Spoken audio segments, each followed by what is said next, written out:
Bertemu kembali Saudara. Kongres Partai Solidaritas Indonesia yang akan berlangsung di Solo, Jawa Tengah 19 Juli nanti akan menjadi jawaban jadi tidaknya Joko Widodo duduk sebagai Dewan Pembina partai itu. Hal ini sekaligus menjawab spekulasi masa depan politik Jokowi di tengah isu ia mulai ditinggal kawan-kawan politiknya.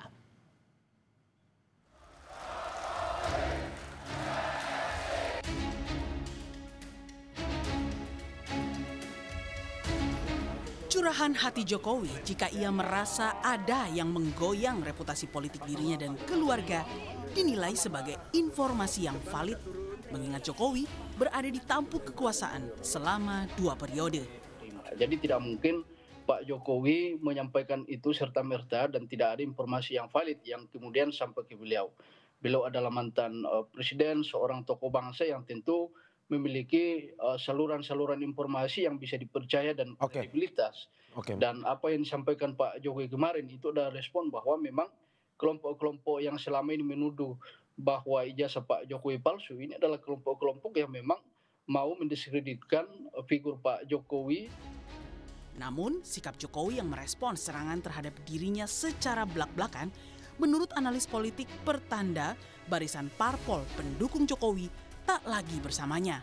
Adapun kini yang tersisa hanyalah segelintir para relawan. Ya kalau mau jujur sebenarnya secara tidak langsung Jokowi dalam banyak hal menangkis secara langsung serangan-serangan yang bertubi-tubi datang. Dulu waktu jadi presiden ya saya kira kalau tidak ada PDIP kan banyak partai politik yang pasang badan. Misalnya kawan-kawan PKB, kawan-kawan yang ada di PAN, kawan-kawan yang ada di Golkar. Per hari ini terutama setelah Jokowi tak lagi jadi presiden, satu-satunya yang cukup setia memberikan pembelaan kepada Jokowi adalah sejumlah relawan. Dan relawan itu orangnya itu-itu saja. Dan sangat kelihatan sekali tampilan ke publiknya agak sedikit kewalahan menghadapi para jubir yang selama ini cukup aktif memberikan serangan ke Jokowi. Maka tidak mengherankan kalau Jokowi pada akhirnya juga harus secara langsung menghadapi serangan-serangan itu. Sebelumnya, Jokowi menyampaikan kecurigaannya atas serangan soal ijazah dan pemakzulan Gibran sebagai agenda politik besar untuk menurunkan reputasi politiknya.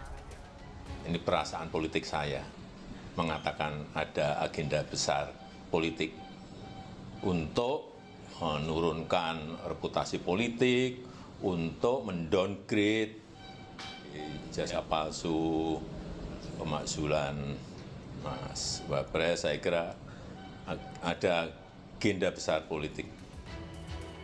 Pernyataan Jokowi yang seakan menghadapi serangan politik seorang diri berdekatan dengan digelarnya Kongres PSI di Solo tanggal 19 Juli nanti. Putra bungsu Jokowi yang juga Ketua Umum PSI Kaisang Pangarep memilih tak berkomentar mengenai isu Jokowi akan didapuk sebagai Dewan Pembina partainya. Mas, rencana Pak Jokowi akan itu menjadi Dewan Pembina gimana, Mas? Tanggapannya gimana? Tanggapannya gimana, Mas? Kata siapa? Informasi yang beredar, Mas. Besok Pak Jokowi hadir nggak, Mas? Insya Allah di tanggal 19, setahu saya dari panitia mengabarnya datang di tanggal 19. Yuk, Mas. Kepastian Jokowi melabuhkan pilihan politiknya ke Partai Solidaritas Indonesia masih tanda tanya. Namun bukan tak mungkin PSI akan menjadi pilihan kendaraan politik Jokowi di mana putra bungsunya ikut bertarung menjadi ketua umumnya. Tim Liputan Kompas TV.